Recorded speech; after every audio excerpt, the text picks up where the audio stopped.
नमस्कार. गुन्हेगारी crime story चॅनलवरती सर्वांचं स्वागत आहे. प्रियांका नुकतीच वयात आलेली होती. ती आपल्या मावशीकडे अमरावतीमध्ये रिद्धपूर येथील सुरेंद्र तळेगावकर यांच्या मठात सेवा करायची. तिची मावशी कित्येक वर्ष त्या मठातच काम करायची, कारण घर चालवण्यासाठी त्या मठातले सर्व कामे ते करायचे. महाराज तिच्याकडून इतरही प्रकारची सेवा करून घ्यायचा. मावशी कधीच नाही म्हणत नव्हती. प्रियांकाच्या आईवडिलांनी मावशीवर पूर्ण विश्वास ठेवलेला होता आणि तिला मठात पाठवलं होतं.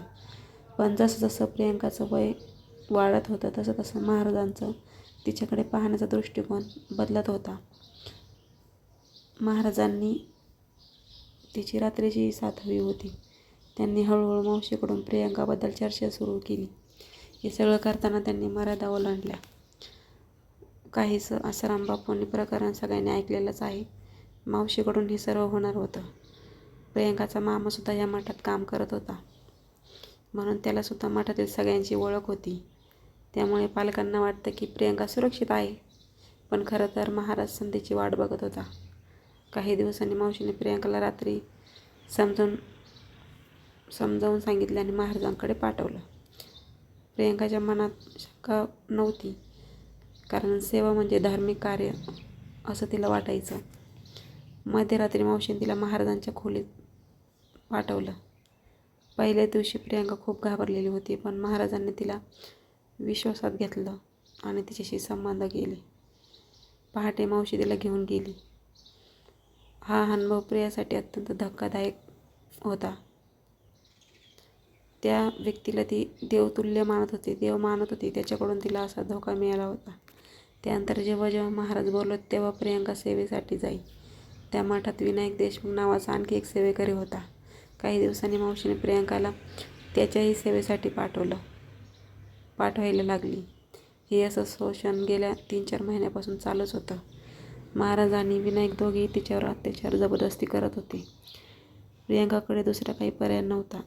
एकदा काय झालं, तिचा मामा मठात आला तेव्हा प्रियांकाने त्याला सर्व सांगितलं, पण त्यानेसुद्धा ही गोष्ट महाराजांना सांगितली. मग महाराजांनी प्रियांकाला धमकी दिली, तुला कायमचं संपवून टाकीन. त्यामुळे ती शांत बसली. सगळं मावशीच्या डोळ्यासमोर घडत होतं, पण ती काहीच बोलत नव्हती. काही दिवसांनी प्रियांकाच्या सख्ख्या मामाने तिच्यावर दबाव टाकायला सुरुवात केली. त्यानेसुद्धा मला सगळं माहीत आहे असं सांगून तिच्यावर अत्याचार केला. प्रियांकाचं श्वसन सुरू होतं. एक दिवस ती खूप आजारी पडली. तिला हॉस्पिटलला नेलं. तिथे डॉक्टरांनी तिच्यावर गंभीर स्वरूपाचं श्वसन झालं आहे असं सांगितलं.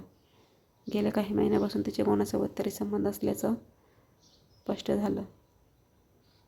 ही बातमी मठातील लोकांपर्यंत पोहोचली. त्यांनी डॉक्टरांना गप्प बसवण्यासाठी प्रयत्न केला. बाल कल्याण समितीने हस्तक्षेप केला आणि सगळा प्रकार उघडा झाला. प्रियांकाच्या पालकांनी पोलिसांमध्ये तक्रार दिली. पोलीस अधीक्षक विशाल आनंद यांनी तात्काळ चौकशी केली आणि सर्वांना अटक केलं.